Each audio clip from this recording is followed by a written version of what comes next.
Ashama kabajamoo daawwattoota Waliif TV irraa yeroo shirri rageenyadha kan nuti jirru. Shirri keessaa immoo kan itti bashannantan kan itti bohaartan waa kan irraa hubattan qophiin daawwitii eegaleedha kan inni jiru. Daawwitii keenya keessatti gaaffilee bashannansiisoo, barsiisoo, aadaa, duudhaa, seenaa, sirboota keessaas kan itti wal gaggaafannu qubee chaalenjiinis akkuma jirruttidha kan inni jiru. Torbaanota keessatti immoo wantoota haaraa mudatan akkasumas immoo torbeedhaan wanis wal qabsiisne gaaffilee garaagaraa qabannee furiitti argamnedha kan nuti jirru. Egaa haga xumura sagantaa keenyatti yeroo gaarii dabarsaa wal gaggaafadhaa bashannanaa bohaaraa. Filannoo keessaa Waliif TV haa ta'u qophii kana qopheessuun gama keessaniin kan ga'u Daraartuu Nagaashi. Lammii Solomoon gama gummaa kaameeraa fi teeknikaatiin na waliin jira. Haga xumuraatti eessayyuu hin deemina an deddeemeen namoota yeroof guyyaa walitti na fide waliin gaafiin qopheeffadhe kan isaan gaafadhu ta'a. Turtii gaarii. Tole galatoomi maqaan kee? Maqaan kiyya Fuwaad jedhama. Suleeman naan jedhan. Maqaan kiyya Of Beeknaa Batiruu jedhama. Barsiisaa Tufaa Gurraacha Qicciiti. Dajanee Lammaan jedhama. Tole Dajanee Lammaa. Gaaddisaa Tamasgeen. Gaaffii kiyya jalqabaatiin afran qalloo baandii afran qalloo warreen afran qalloo oomisha keessa yeroo jennu dhageenya yeroo Alii Birraa fayyadamu afran qalloo yaadan. Afran qalloo kun moggaasa maqaa isaa eessa argate sitti fakkaata? Afran qalloon yaa akkuma beekamu as naannoo waldaa Maccaaf Tuulamaa keessa ture. Innis as Harargee baati. Afran qalloo warri hundeesse warroota gurguddaa ture akka fakkeenyaa fi Bakrii Saaphaaloo Shee Bakrii Saaphaaloo jedhanii akkasumas Limoo Qilxuu namoota gurguddaa arma dura turanii. Hiikni maqaa isaa maalirraa ka'ee moggeessi fakkaata? Afran qalloo jedhama. Inni taafitu. Afran qalloon kaa hiikni maqaa isaatiin akkamitti jennu warroota Maccaaf Tuulamaa warra namoota Harargee ba'aa keessaa hiikaa isaa xiqqoo si. Afran qalloo jechuunti jedhu hiikaa isaa maalirraa kaasi fakkaata? Isuma fitti jedhaan keessa gaaffii biraatti nagaa. Biraarra gaafatta. Siifee bar hundeeffama isaa waan siifee jiruuf. Moggaasa isaa darbe. Moggaasa isaa darbe. Tole gaaffii kiyya jalqabaadhaani afran qalloo yoo jedhamu dhageenya mitiire. Baandii afran qalloo yeroo jedhamu dhageenya ka'umsa aartii Oromoof immoo hangafaadha. Afran qalloon kun moggaasa maqaa isaa eessaa argate jettanii yaaddu? Moggaasti baandiin kun jalqaba kan hundeeffame Harargeetti ta'uu nan beeka. Moggaasa maqaasaa garuu sirriitti hin beeku yoo yaadu afran qalloo jechuun hidda dhalootaa warra Harargee keessaatti irraa wayii fudhatee la waan jedhu wayii yaada. Akkasuma itti fakkaata. Akkasumatti fakkaata. Tole barsiisaan akkamitti yaadu? Wanticha piliyoon beekuu baadhe afran qalloo kun Harargee irratti hundaa'uu isaa nan beeka. Namoota hundeesse illee nan beeka. Harargee ta'eetu sanyii namaarraa kan mogga'e natti fakkaata. Sanyii namaarraa. Sanyiidhuma dhaloota Harargee keessa jiran irraa waan mogga'e natti fakkaata. Gosa Sirbitoota achi keessatti hundeessan hin beekan akka Alii Birraa fa'aa achi keessatti guddatanii Alii Sheeppoo fa'aa. Alii Shabboo. Alii Birraa fa'aa. Aloo Daawwii. Kantaam Shubbisaa. Shubbisaa. Fi Maammad Qophee ergasii ta'uu hin didu. Maammad Qophee. Baandii afran qalloo hundeessan keessaa warri isin amma maqaa dhooftan dhugumatti warra baandii kana hundeessedha. Baandii kunis baandii isa jalqabaadha. Akka aartii Oromootti baandii jalqabaadha.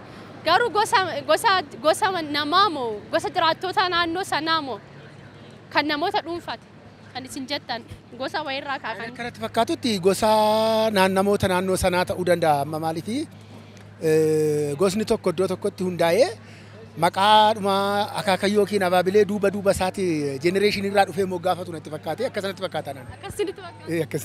Gaaffii kiyya jalqabaadhaani hangafni baandiiwwan afaan Oromoo muuziqaa afaan Oromoo afran qalloodha. Yeroo Alii Shabboo, Alii Birraa, Haaloo Daawwee fa'aa yaadannu dudduuba isaaniitti afran qalloo yaadanna. Afran qalloon kun maqaa kana akkamitti argate jettee yaadda? Afran qalloo jechuun maal jechuudha? Ani waa'ee sirbaa kana illee hedduusaa quban qabu. Waa'ee sirbaa keessaa illee hedduu quban qabu. Yeroo afran qalloo yeroo jedhamu hin beektu. Arfan qalloo yeroo jedhamu Ni beektu. Arfan qalloo jechuun artistoota jechuudha. Yookaas immoo baandii artistootaa jechuudha. Akkan yaata maal Baandii ka biraan qabu. baandii artistootaa waliin kan isaan hundeeffatan jechuudha. Walumaan hundeeffatanii afran qalloo garuu moggaasti maqaa afran qalloo seenaa cimaa qaba. Sani hiikaan isaa afran qalloo jechuun maal jechuudha? Baantuu jedhama. Baantuu jechuun afran qalloo jechuudha. Warra baandii sana hundeesse yookiin warra giruuppii sana hundeesse warra artistoota natti fakkaata akka yaaddu tilmaametti. Kanaaf baantuu jechuudha. Baantuu jechuudha. Warra Ayyee. artistoota jechuudha. Magaalatti afran qalloo jechuun baantuu jechuudha. Baantuu jechuun artistoota jechuudha. Akkas.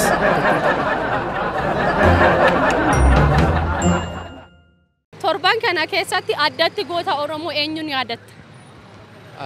Goota Oromoo torban kana keessatti Haacaaluu Hundeessaati. Haacaaluu Hundeessaa. Haacaaluu Hundeessaa umurii isaa ijoollummaa dargaggummaatti kan inni nurraatiin adda ba'e kan inni wareegame waggaa 4 lakkoofsisnee jirra. Haacaaluu of bukkeetiin dhabne. Mee Haacaaluu yaaddu miira akkamii sitti dhaga'ama? Sirba isaa keessaa moo addatti kan yeroo hunda afaan isin banne sirba kam? Haacaaluu Hundeessaa wanti ittiin yaadannu waan baay'eedha.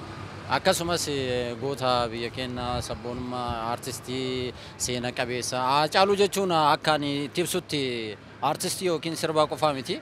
Hayyuu seenaatiin yookiin nama bakka guddaa qabudha biyya kanaafis akkasumas nama ergaa guddaa gara sirbaatiin uummata keenya dabarsaa ture. Bakka guddaa qabaaf Yaa waa'ee Haacaaluu Hundeessaa. Haacaaluu yoo yaadattu maaltu sitti dhaga'ama? Haacaaluu yoo yaadadhu waa'ee dunna dhaga'ama. Wanti isaa waa takka lamaa miti. Yaa waa'ee isaa dubbannee ittiin himuu hin dandeenyu. Yeroo isaa kanatti silaa osoo lubbuun jiraatee argine hedduu nutti tola ture. Garuu maal godhure? Seenaa nu keessaan baane nutti eetiin hafe kun inni. Hayyee walli Haacaaluu keessa kanaatiin irraafanne kan yeroo hunda yaadattu kan afaan isin banne sirba kam? Haacaaluu Hundeessaa sirba baay'ee qaba. Yaa'u sirba isaa ka amma samuuna kana jira. Ilmi namaa daggalaa ba'ee bulaa isa jedhu sana. Ilmi namaa daggalaa turee bulee dabalaa. Dabalaa ka jedhu sani baay'ee naaf. Albama isaa xumuraa nu biraan ga'ee wareegame. Xumuraa kanatu na afuu deema. Sirba isaa keessaa Sirba Haacaaluu keessa kan yeroo hunda sammuu keessaa isin banne. sirba isaa sirbi hunduu hedduu sammuu isaa sirbi isaa sammuu kiyya keessa jira. Sirbi isaa hunda hedduun jaaladha. Keessatti addatti. Eessa jirtaa ka jedhu sana. Eessa? Maaloo kottu. Na wal'aanta. Na wal'aanta. Nama kaayyoo Haacaaluu galmaan ga'u nu haa taasisu. Galatooma galatooma fayyaa ta'a.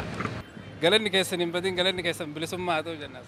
Ulfaadhaa galatoomaa jabaadhaa aartii guddisuu keessaniif isin galateeffannaa nu jajjabaadhaa Haacaaluullee akkasumas isa yaadataa galatoomaa horaa bulaa isiniin jenna. Nama kaayyoo isaa waan inni wareegameef waan inni ba'ee fi karaa irratti itti wareegame sana nama galmaan ga'u dhaloota galmaan ga'u nu haa taasisudha. Haacaaluun adarraa hedduu nu raggate.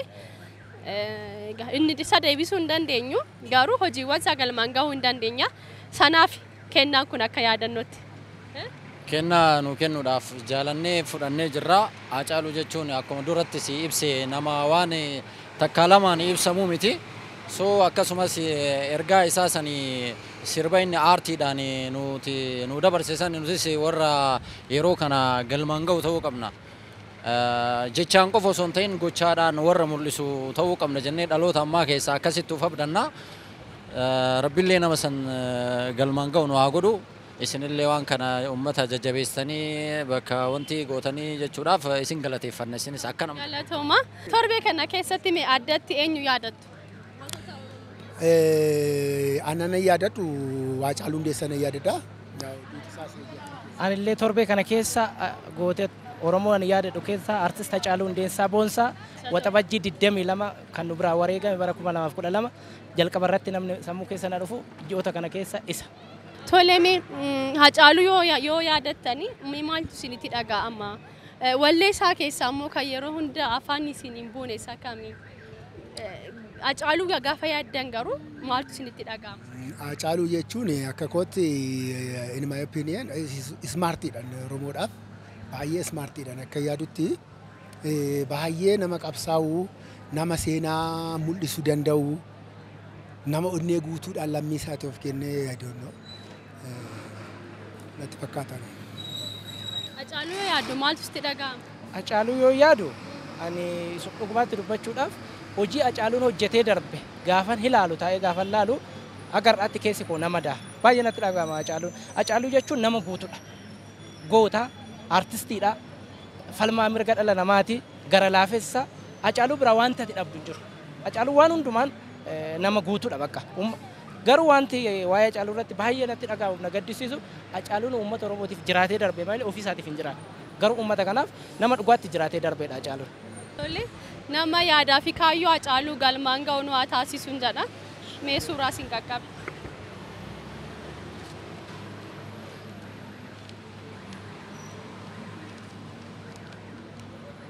Egaa yeroo hunda Hacaaluu yaadanna garuu Hacaaluu deebisuu hin dandeenyu yaadaaf kaayyoo inni ittiin ka'ee ittiin wareegame garuu galmaan ga'uuf dhaloonni kun hagam qophiidha jettanii yaadu. Egaa namni seenaa beeku yoo jiraate idoonnaan Hacaaluu irraan fatanatti fakkaatu. Yaa egaa namni du'e immoo duubatti deebi'uunis hin danda'amu. Kan inni ka'eef sana karoora isaa sana fiixaan ga'uun dhaloota ammaatiif dabarsine himuudhuma gaana malee wanti biraamtuu hin jiru. Hacaaluu keessa kan baay'ee jaallattu isaa kam? Sirba ani garuu hin jaalladhu akka waliigalaatti sirboonni Hacaaluu hundi isaanii ergaa mataa isaanii qabu. Keessayyuu waa'ee keenya jedhee kan inni sirbe albeema isaa lammaffaa irratti waa'ee uummata Oromoo maal ta'uu akka qabu eessarra akka jiru baay'ee kaayira sirba sana isaa keessatti. Sirboonni isaa hundi ergaa mataa isaanii qabu. Garuu an sirba hin jaalladhu sirba Hacaaluu hundi immoo ergaa qaba uummata Oromootiif. Barsiisaan sirba Hacaaluu yeroo hundaa afaan isin hin buune yeroo baay'ee dhaggeeffattan. Tokkummaa kan inni jedhu sun yeroo baay'ee anaanna keessaan bahu. Tokkummaa yaa ilmaan Oromoo tokkummaa waan jedhu sun nan jaalladha baay'ee.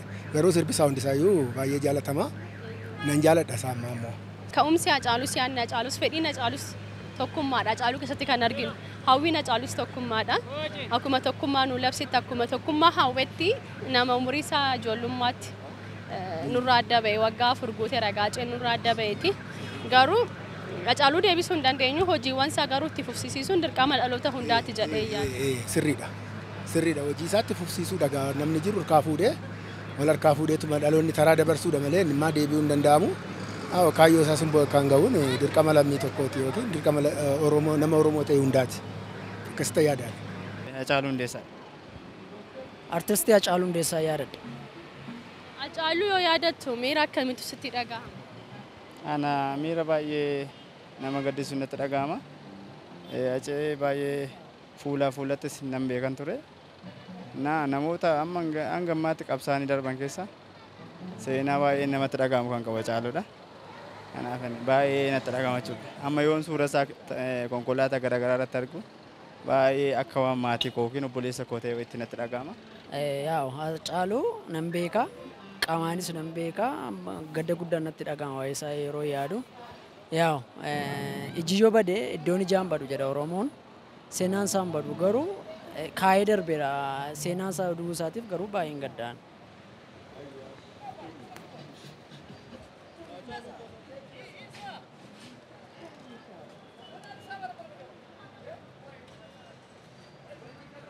Hacaaluun biraa wareegameera. Egaa nu biraa wareegamee waggaan 4 lakkaa'ameera. Haa ta'u garuu kaayyoon inni fudhatee ka'e hawwiin inni abdiin inni qabu ture fuuldura isaatti guddaa ture. Dhaloonni kun kaayyoo isaa fi abdii isaa sana galmaan ga'u keessatti gahee akkamii bahatuu qaba jettanii yaaddu? Hacaaluu silaa deebisuu hin dandeenyuti. Yaadaaf kaayyoo isaa garuu maal gochuu qabna? Yaadaaf kaayyoo isaa dhaloonni boodarra jiru fiixaan baasuu qaba. kaayyoon isaas akkuma ka'e sanatti namni hundumtuu ija Hacaaluun dhaloota ilaalaa ture sana nama ilaaluu qaba. Hacaaluun gaafa dhaloota ilaalu ba'a lixa too hin jenne Oromoo kan ta'e hunda ija tokko ilaala. Wanti inni murteessee haasa'us immoo waan ifa ta'edha. Iftoomina jaallata. Uummanni Oromoo iddoo olaanaa tokko ta'uu argatee barbaadaa ture. Kaayyoo sanas immoo uummanni Oromoo ammallee fiixaan baasuudhaaf itti yaaduu qaba, irratti hojjechuu qaba jedhee yaadan. Tole kaayyoo Hacaaluu galmaan ga'uu keessatti dhaloota irraa maaltu eegama jedhu? Kaayyoo isaa bakkaan ga'uudhaaf akka nama tokkootti nuyis galmaan keenya gara fuulduraatti Hacaaluun kan inni wareegame dhugaadhaaf, haqaaf, saba isaatiif keessumaa jechuudha. Kanaaf Hacaaluu baay'ee kan itti yaadadhu gara booddeettis gara ammaattis kan inni amma yaadadhu kaayyoo isaa keessaa inni tokko dhugaadhaaf dubbata, inni Oromoodhaaf dubbata baay'ee keessumaa quuqamni isaa isaadha jechuudha.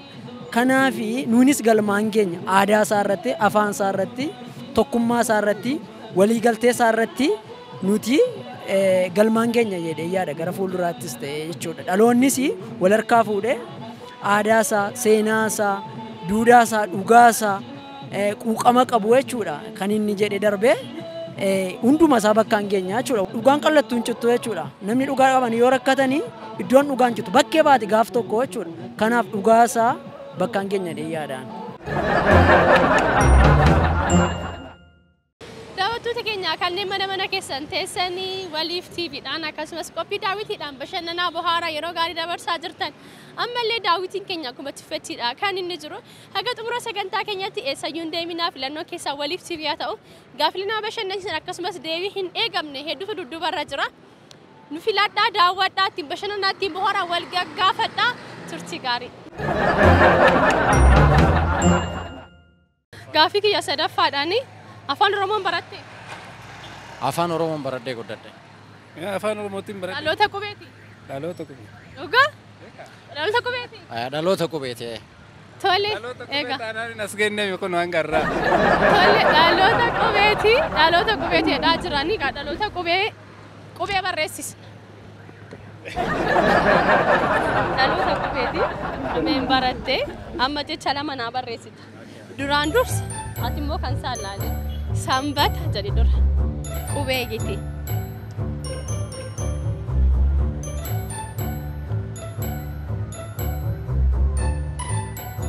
Alama moo haa tokko moo maali kun? Beekdetta?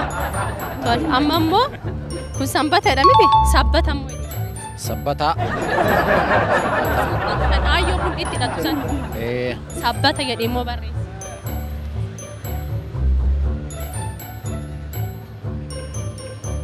Kan isaan laale.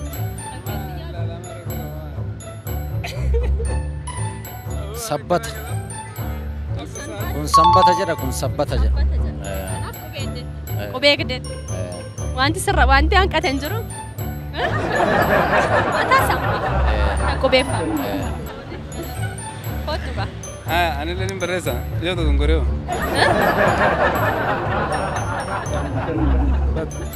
Waliin hin bakiin qophaa'ee sanbata kana barreeffama. Lakki.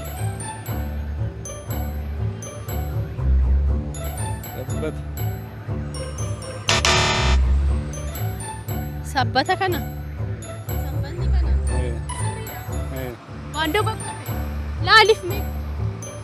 Siliyaa anis akkanuma xiqqoo kiyyumaan sirri jedhaa miree namni martiyyuu. Kaasa sirri miti. Xiqqoo qubee isaa irratti. Dogoggora jira. Dogoggora jira jedhaa. Ani kiyyumaan sirrii jedha na fakkaate atis. Keessir kan koo sirriidha jettan. Kan koo sirrii jedha. Ati hoo. Ani illee kiyya sirri ma jedhaa. As bira bichatti qubeen takka. Asitti aadaa bala. No, as sabbata baanni jabaatti na fakkaata. Egaa barsiisa waan an gaafadhu qabu waa'ee qubee irratti akkamittan barsiisaa gaafadha. Ati hoo afaan Oromoon barattanii hin jedhu barsiisaa maal barsiistu? Ani keemistiriin barsiisa amma garuu. Barsiistu. Afaan Oromoodhaan barsiistu. Afaan Oromoodhaan nan danda'a. Afaan Oromoo afaan kooti waan ta'eef. Afaan Oromoodhaan barsiistu. Nan danda'a. Atoo. Anumti illee akka carraa ta'e barsiisadha. Dhugaa? Maalirra jalqaba natti hin turte? Kanaaf atis barsiisaadha. Eeyyee barsiisan. Kanaaf barsiisota lama wal bukkeetti arganne waa'ee qubee barsiisaa gaafachuun xiqqoo nama saalfachiisa. Haa ta'u garuu meeqa chaalenjicha akkuma nafneef barsiisaa qubee naa barreessaa gaa. Egaa barsiisaa akkamitti akka isin gaafadhu hin beeku. Sanbataa fi sabbata jedhaa naa barreessaame. Sanbataa fi sabbata. Dura sanbata naa barreessaa.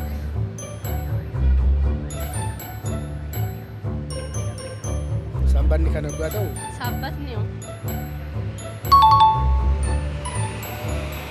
Kunoo kana. Sirriidhaa barsiisa. Sirriidha. Dhugaa matis barsiisaadhaan sirriidhaa jedhan. Sabbata. Sirriidha. Sirriidha. Sirriidha. Ati immoo maal barsiisaa maali? Baayoloojii. Yoo dhugaa. Waa'ee fayyaa keenyaa sumaan natti himtaa? Atis akkuma barsiisaan barreessetti wal fakkaataadha. Sanbata jetta dura sanbata. Laal barreeffama barsiisaa. Achiin immoo sabbata jechuudha. Barsiisaa sirriidha? Sirriidha lachuu keenya. Barsiisa. Sirriidha. Sirriitti barreessa. Barreesseera. Na caala. Barsiisaa qubeen gaafatanii akkuma jedhe jalqaba. Warroota akka qubeen kanaa qabatu keessaa aarsaa guddaa godhan keessa tokko barsiisaadha. Egaa nutis dhaloonni jenereeshiniin ammaa qubee barreessuu irratti hanqinatu jira isa jedhamurraa kaaneeti. Qubee chaalenjii kana kan gaafan mana barumsaatti waa akkamii barattoonni? Barattoota ammatti si'anatti barsiisonni afaanii baay'ee irratti hojjechaa jiru. Ispeeshaalii nuti sirrumatti hojjenna. Amma mana barumsaa qofaa yoo miti rakkoo ta'e amma akka kutaa magaalaa beeksisa garaagaraa tokko gizeen dubbisu na ajaa'iba. Baay'ee na ajaa'iba. Amma mana nyaataa irratti iddoo tokko taappeellaawwan jiran gubbaa irratti afaan Oromoo bakka mana nyaataa irratti waan tokko beeksisuu irratti mana waajjira fayyaa maal jedhu kanarratti even waajjiruma mootummaa naannoo keenyaa keessatti baay'ee babbadaa jira qubeen. Sirriitti ani na aarsan da'uun gizee tokko kan nama arrabsu argita. Mana nyaataa irratti amma nama arrabsa. Mee maaltu si mudata? Mana nyaataa tokkotu jira ture as gara keenteriiti sabbata irrachuudha. Maal jedha seete manichi mana nyaataa Amaariffaan saalaa qursi beet jedha. Afaan keenyaan immoo nama arrabsa. Tilmaamuun hin ulfaatu.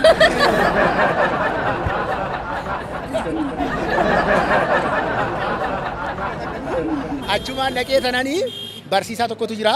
Isa waliin deemneetu haadha nyaatitti dubbisne. Maali jennaan birrii 350 fudhatanii naa barreessanii jette.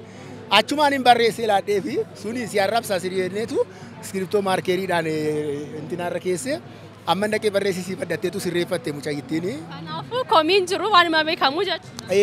Ispeeshaalii amma hanqinni sirriitti jira kana too mootummaa dhumtiyyuu irratti hojjetee gaariidha. Taappeellaawwan garaagaraa naannoo kana yoo doolaaltee amma taappeellaa baay'een nama arrabsa yookiin immoo hanqina qaba jechuudha. Baay'ee qubee irratti hin hojjetamne sirriitti. Tole egaa yeroo barsiisonni kabaja guddaa qabu. Eessa ga'u namoota hundumaaf bu'uurri barsiisaadha. Kanaaf yeroon kun immoo taayimii itti barattoota keessan irraa adda ba'uuf jettanidha. Baatii 2-3 fi ani immoo isiniif sirban qaba. Abdiin kutaatiin jabaadhu barsiisaa. Kanaaf barsiisaan wantoonni barsiisuma abdii nama kuchisiisan baay'eedha. Garuu abdiin kutaatiin dhaloota oomishuu keessatti dhaloota qubee oomishuu keessatti abdiin kutaatiin sirba kanas isin affeeraa jechuudha. Afaan Oromoodhaan baratte? Afaan Oromoo. Tole. Egaa waan qubeessitu jechuudha. Qubee afaan Oromoodhaan barattee qubee eegdeet akka seerlugaa afaan Oromootti sanbata jettee naa barreessite.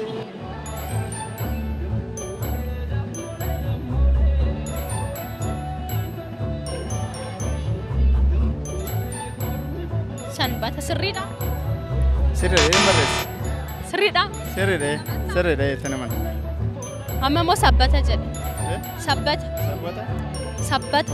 Isa harmeen mudhiitti dhalu. Sabbata.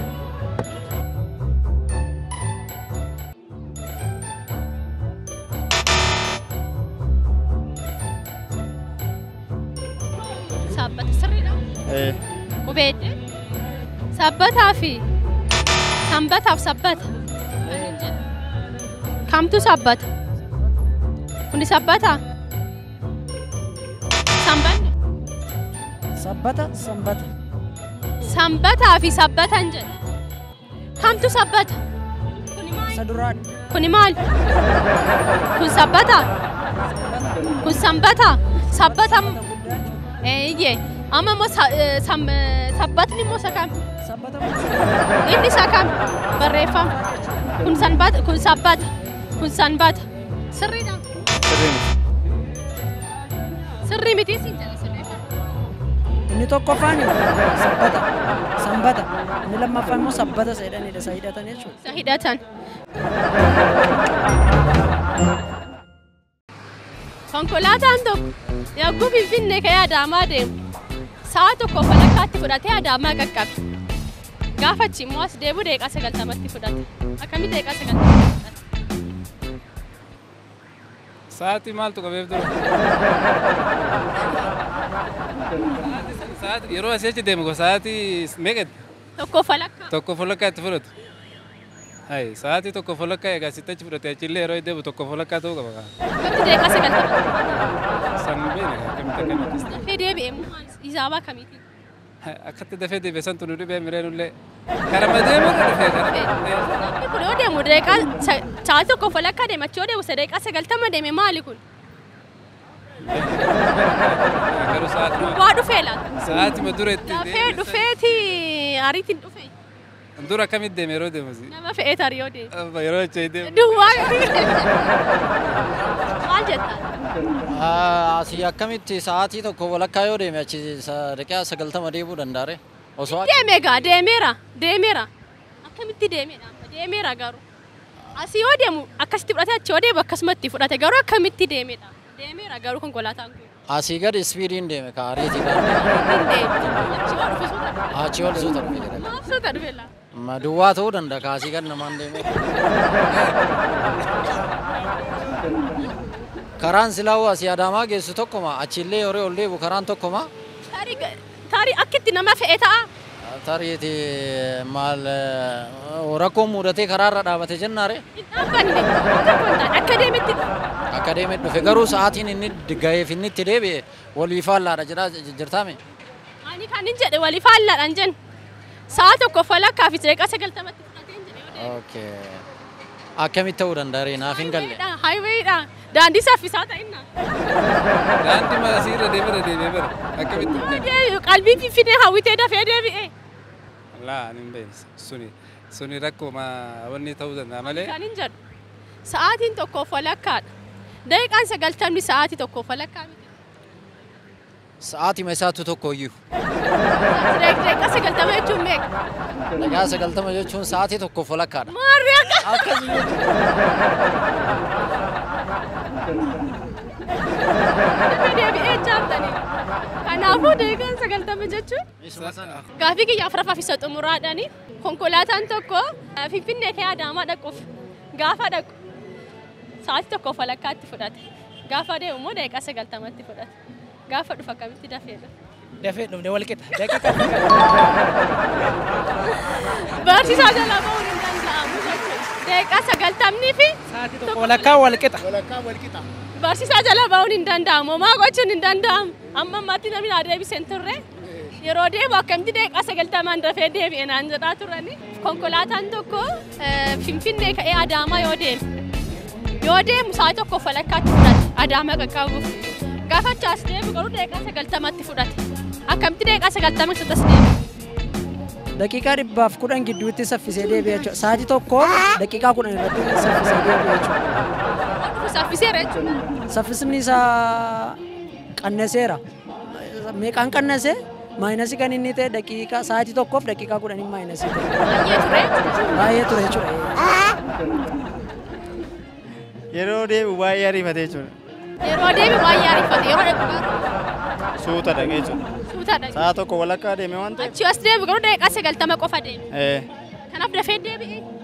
Maaliif dafee deebi'e? Akkamitti dafee deebi'e? Duwwaa deebi'e. Okay, wantichi namarraa buuse jechuudha. Sababa namarraa buusee fi dafee yookiin ispiidii isaa dabalee dafee deeme jechuudha kanaaf. Dafee waan deebi'eef duwwaa dhufe. namarraa buufateera waan ta'eef baasa wayii kanuma duwwaa deebi'ee jechuudha kariifatee. Gaafa konkolaataan tokko gaafa fe'umsa qabu fe'umsa hin qabne saffisni isaa wal qixaa miti. Saffisi isaa inni guddaa baay'ee ariifatee adeemu nama baay'inaan sababa qabuu fi saffisi isaa xinnaataa jechuudha. Inni hin qabne immoo ispiidiin isaa sababa baay'atuu fi. Yeroo deemu sa'a tokko walakkaatti fudhatee yoo deemu daqiiqaa 90 qofatti fudhatee. Ga'umsi isaa kana duwwaadha jechuudha ga'umsi isaa. Kanatu si galee as keessa. Ga'umsi isaas. Ati hoo maal tilmaamte as keessa? Ani kan hin tilmaame konkolaatuma gaafa konkolaachistu saffisa fayyadamtu qaba jechuudha. Yeroo deemu sa'a tokko walakkaa yoo itti fudhate innumti kun baay'ee saffiseera yeroo deemu jechuudha. Yeroo deemeera akkuma ta'utti haa ta'uti. Sa'a tokko walakkaatti fudhate Adaamaa qaqqabu.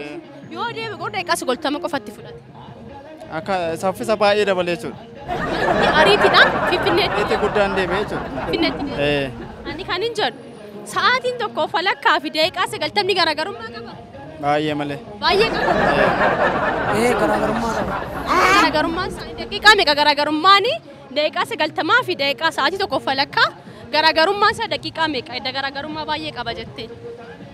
Deefama garaagarummaa hin qabu. Garaagarummaa hin qabu. Akkamitti? Walakkaa gaafa jettoon akkamiin yaadee daqiiqaa 60 walakkaa. Akkamitti si dhufe? Jette waasii galteette dandafee si dhufe. Garaagarummaa hin qabu. Akkamitti? Daqiiqaa 90 jechuun sa'aatii tokko walakkaa jechuudha. Deebiin man deebisaa jecha.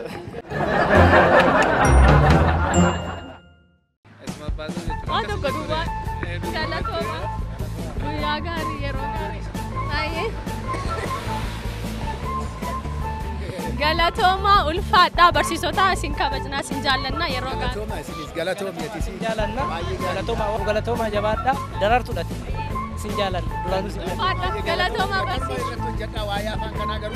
Keessa iyyuu dhuguma kanarratti jabeessa. Yeroo gaarii. Galatooma yeroo gaarii guyyaa gaarii. Galatooma.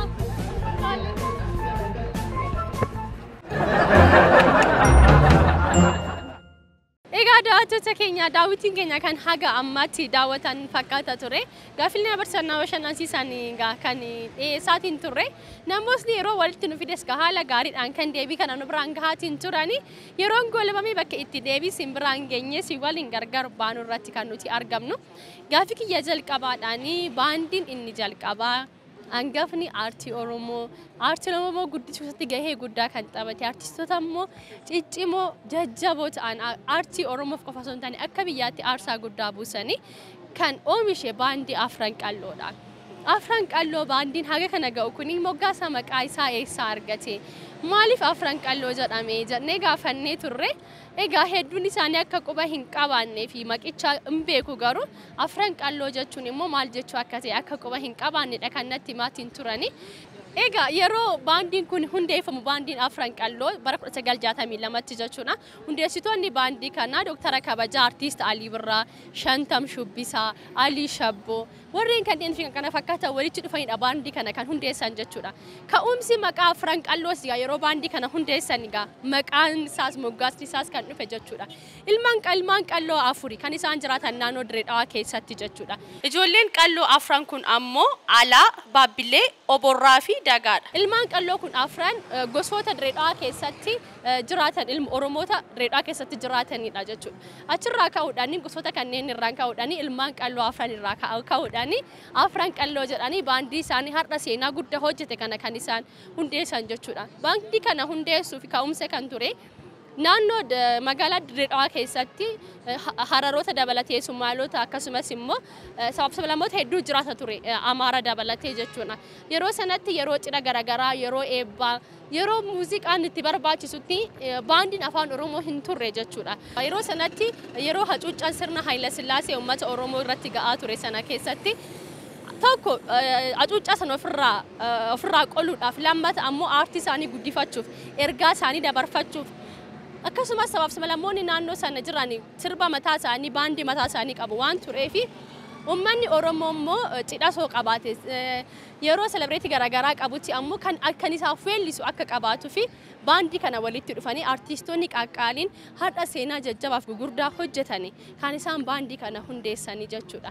Kanaaf afran qalloo jechuun ilmaan qalloo afran irraa ka'ee kan moggaafameedha jechuudha. Gaafiin kiyya lammataa kan artist Hacaaluu Hundeessaa waliin wal qabatudha jechuudha. Egaa Hacaaluu kan nuti of bukkeetiin dhabne bara 2012 jechuudha. Bara 2012 waxabajjii 22 naannoo sa'a 3 naannoo sanatti artist Hacaaluu Hundeessaa of bukkeedhaan dhabne jechuudha. Idda gaafa guyyaa sana Hacaaluu bukkeedhaan dhabneeti kaasnee dacheen Oromiyaa gaabbii fi quuqama hedduu keessa jirti jechuudha. Ilmaan Oromoollee akka waan guyyaa kaleessaa nu biraa wareegameetti malee akka waggaa 4 nu biraa wareegame waggaa 4 tureetti kan Hacaaluutiin yaadannu hundi keenya jechuudha. Hacaaluunis madaa yoomiyyuu nama keessaa hin banne kan inni nutti dhiiseetiin nurraa boqote jechuudha. Haa ta'uuti Hacaaluu deebisuu hin dandeenyu. Garuu hojiiwwan Hacaaluu itti fufsiisuu keessatti dhaloonni miira akkamii keessa kan inni jiru. Kaayyoo Hacaaluun wareegameef keessaa tokkummaadha. Sagalee uummata Oromoo dhageessisuu keessatti quuqama inni ilmaan Oromoof qabu akkasumas uummanni Oromoo dinagdeedhaan siyaasaan of danda'ee akka inni tarkaanfatuu fi sirboota isaa keessatti ergaawwan ciccimoo dabarsuudhaan egaa Hacaaluun kan aartii kan har'aan ga'e jechuudha. Hacaaluun aartistii qofa miti. Waa'ee Hacaaluu isinitti himuun egaa hundi keessaniif iyyuu kan beektanidha. Hacaaluu aartistii qofa jennee jecha tokkoon bira darbuu hin dandeenyu. Uummata Oromoof nama qabsaa'edha. Dargaggeessa umurii isaa malee yeroo jiraatu irraa eegamutti nurraa adda ba'edha. Egaa nurraa adda ba'us hojiin isaa bara baraan nu waliin jira. Kaayyoo Hacaaluun wareegameef ammoo galmaan gahuu keessatti dhaloonni kutannaa akkamii qaba kan jedhuuni egaa waggaa 4ffaa egaa Hacaaluun nurraa wareegameeti waggaa 4dha. Sanaan wal qabatee torban Hacaaluu waan tureefi sanaan wal qabatee egaa suuraawwan Hacaaluu yaadannoof ta'an jennee yaadnu biraan geenye itti Hacaaluus yaadannee kan bira dabarreedha jechuudha. Gaafiin keenya lammaffaani ammas gaa dhaloonni kuni dhaloota hojiiwwan Hacaaluu kaayyoo Hacaaluu wareegamee fi dhaloota galmaan gahu nu haa taasisu. Kan inni ulee qabsoo inni nutti kennee deeme ulee xiqqii inni nutti kennee deeme nuti immoo nama tarkaanfachiisu nama galmaan gahu malee nama Hacaaluun nu biraa wareegame jennee guyyaa guyyaan yaaddoo keessa galuyyuu caala hojii isaatti fufsiisne innis hawwiinsaa hojiiwwan isaa qabsaa'ummaa isaa sana nama galmaan gahufidha. Kanaaf dhaloota sana galmaan gahu nu haa taasisu jenna. Egaa gaafii kiyya sadaffaadhaan qubee chaalenjira. Qubeen chaalenjiin keenya akkuma beekamu gaafiiwwan sasalphoo ta'an qubee hojjechoota sasalphoo ta'an barreessisiisaadha kan nuti oollu. Egaa sana keessatti dhaloota qubee maal fakkaata? Dhaloonni amma dhaloota qubee afaan Oromoodhaan barateedha. Barreessuu irratti immoo maal fakkaata? Akkamiin kataba isa jedhuuni har'a jecha lama gaafannee turre sabbataa fi sanbata kan jedhu kan nuti barreessisaatiin turre har'a egaa barsiisotas dabalatee namoonni har'a yaalanii harka caalu kan deebii kana yaalan turanii. Haa ta'uuti garuu sabbatas ta'e sanbanni akka amma isin iskiriin irratti argaa jirtan kanatidha kan inni katabamu jechuudha. Gaafii kiyya afuraaf isa xumuraadhaan konkolaataan tokko Finfinnee irraa ka'ee gara Adaamaa yoo deemu yeroo dhaqu sa'a tokko walakkaatti fudhatee gaafa achaas deebi'u immoo daqiiqaa 90tti fudhatee yoo achaas deebi'u akkamitti saaffisee daqiiqaa 90tti fudhatee jennee gaafannee turre. Egaa hedduun isaanii egaa dhugumatti akkamitti dafee deebi'ee duwwaa dhufee deebi'ee ta'a malee yeroo achaas deebi'u saffisaan deebi'ee daqiiqaa 90 jechuun baay'ee xinnoo waan ta'eef saffisaan deebi'ee yoo deemu ammoo nama fe'ee waan deemeef suuta deeme jedhanii kan isaan itti yaadatiin turan jechuudha. Haa ta'u deebiin kun egaa gaafiin kun gaafii loojikii nama bashannansiisudha. Yoo itti yaadaan kan deebifamudha. Kanaaf egaa daqiiqaan 90 sa'aatiin tokko walakkaanis waluma qixa jechuudha. Kanaaf yoo dhaqus yoo dhufus karaama wal qixa kan inni itti fudhate jechuudha. Gadaawwitiin keenya har'aa gaafilee kanneeniif kana fakkaatanii dabalamee kan gama keessaniin gahaa turre kan har'aaf qabanne asuma irratti goolamne kan torbaniif isin beellamannee gargar baana jechuudha. Ammas turtiin keessaa waliif TV waliin haa ta'u qopheessuun gama keessaniin kan gahaa ture. Andaraartuu Nagaashii Lammii Solomoon gama gummaa kaameraaf teeknikaatiin na waliin ture. Haga torbeen kan nagaasiniif haa ta'u gama kiyyaan nagaatti.